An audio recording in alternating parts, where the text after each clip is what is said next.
Hey everyone, welcome to this explainer. Okay, today we are breaking down something completely wild, the anatomy of a toxic trap. It starts off as your basic run-of-the-mill high school drama, right? But then it just takes a massive left turn and spirals into an absolute 4-day warehouse nightmare. I'm talking a full-blown psychological survival thriller here. Let's get right into it. So, how exactly does a simple, completely innocent text message end up escalating into literal arson? Well, it all kicks off with our main girl, Amanda. Picture this. School's out, she's heading to the bus, and out of nowhere, her phone buzzes. It's a text from Carter. Now, Carter is the school jock, her absolute biggest crush, and a guy she was pretty sure didn't even know she breathed.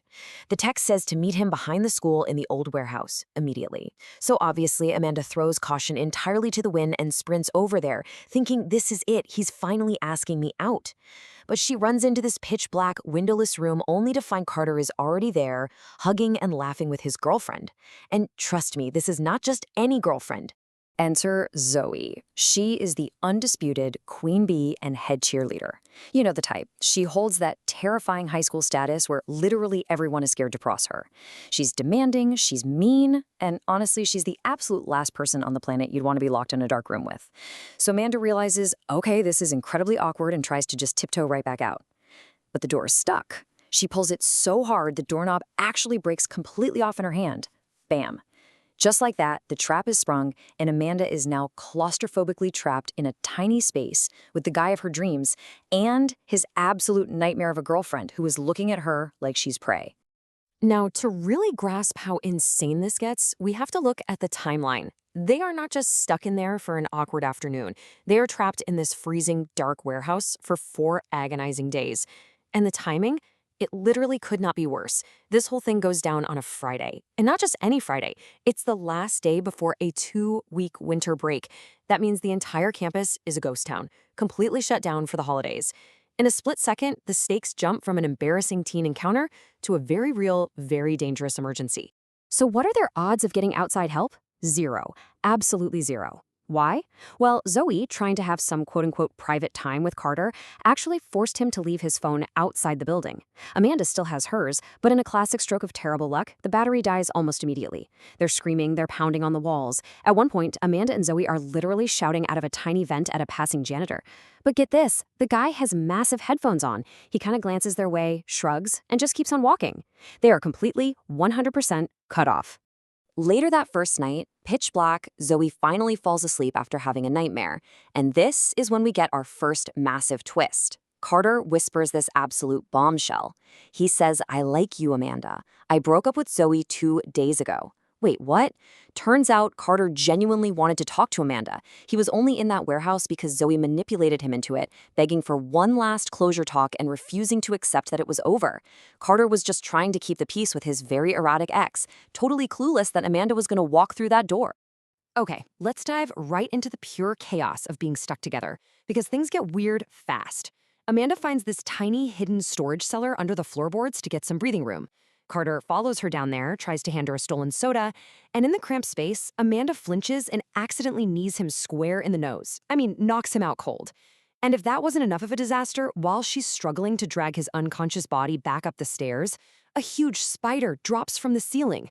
Zoe shrieks and completely bolts. Carter wakes up, sees Zoe running away, and just watches her. Then, fueled by pure adrenaline, panic, and honestly just weird teenage tension, Amanda grabs Carter's face and kisses him right there. He actually leans into it for a second. And Zoe? Oh, she sees the whole thing, goes ghost pale, and literally faints from shock. So you've got to wonder, why hasn't Carter just walked away from Zoe before all this? Well, here is where things get super dark. It turns out Zoe has been blackmailing him. Carter has some serious baggage. He used to be the gardener for Zoe's ultra-rich family, and Zoe convinced her dad to pay for his school tuition. Total power move. But it gets worse. Zoe claims she has security footage of Carter and his dad stealing from her father's safe, and she's holding it over his head. But the actual truth? Zoe's dad unjustly fired Carter's dad. In a moment of absolute desperation, his dad did open the safe, but Carter followed him, stopped him, and made him put every single cent back. But Zoe only kept the footage of the safe being opened, completely twisting the narrative to ruin Carter's life if he ever dared to dump her. Talk about textbook toxic leverage. After that massive secret comes out, there's a huge blowout. Zoe breaks down, crying about how guys always abandon her. But then, day 3 rolls around, and something incredibly suspicious happens. Zoe suddenly starts acting super nice. She actually goes up to Amanda, apologizes, says they need to stick together, and becomes aggressively supportive. She's smiling, nodding, and even offering to share her private stash of homemade cookies, giving this whole girls gotta look out for each other speech.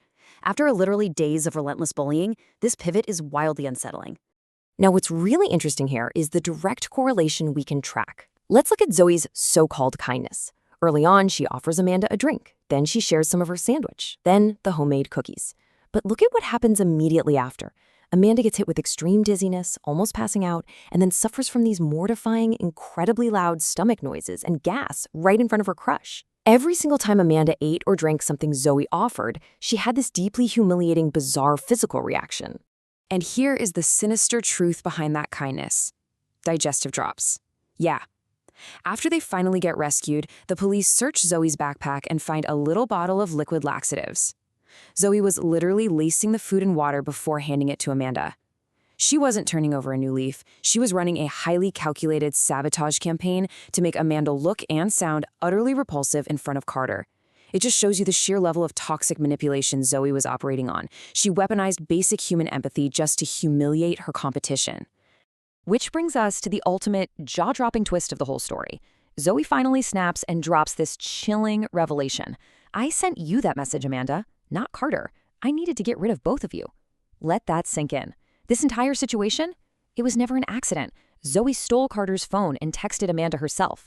She lured her to that warehouse. Her original plan was to lock them in or set them up somehow, but the rusty doorknob snapping off completely backfired, trapping all 3 of them. Her own premeditated trap became her prison, and having to watch Amanda and Carter actually fall for each other in there, it drove her completely over the edge.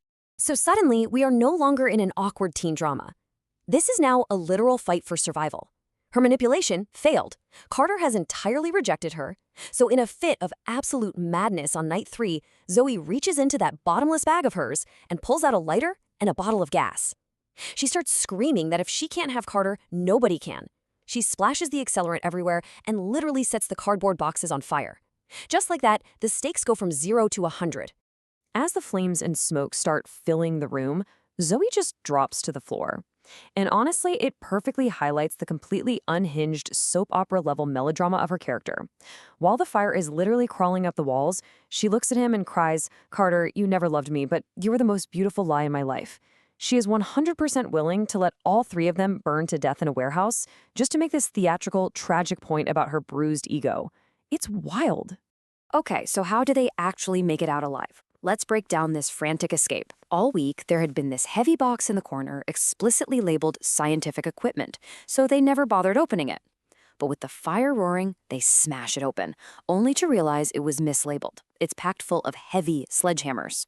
So step 1, grab the hammers. Step 2, Amanda and Carter swing for their lives and literally smash a hole straight through the warehouse's outer wall. Step 3, even after absolutely everything Zoe put her through, Amanda runs back into the burning building, hauls a sobbing Zoe off the floor, and drags her outside to safety just as the fire trucks are pulling up. So, what's the crucial point here? What can we actually learn from Amanda's 4 days of trauma? Let's distill this nightmare into some very practical life advice for dealing with highly toxic people. Number 1, do not argue with a psycho. When you're trapped, just nod and focus on surviving. Number 2, deal with your feelings later. The romance can absolutely wait when the building is literally on fire. Number 3, never ever trust someone who is suddenly super sweet to you right after days of cruelty. And finally, always beware of free food from your enemies. Just don't eat it. And that wraps up this wild explainer, but it definitely leaves us with one final, very important question. Next time you get a mysterious text from your biggest crush telling you to meet them at a dark, empty building, are you going to check the exits first? Amanda's story goes to show that sometimes the most exciting invitation is actually a meticulously planned trap. So stay sharp, always trust your gut, and definitely make sure you know where the nearest door is. Thanks so much for hanging out with me for this explainer, and I'll catch you next time.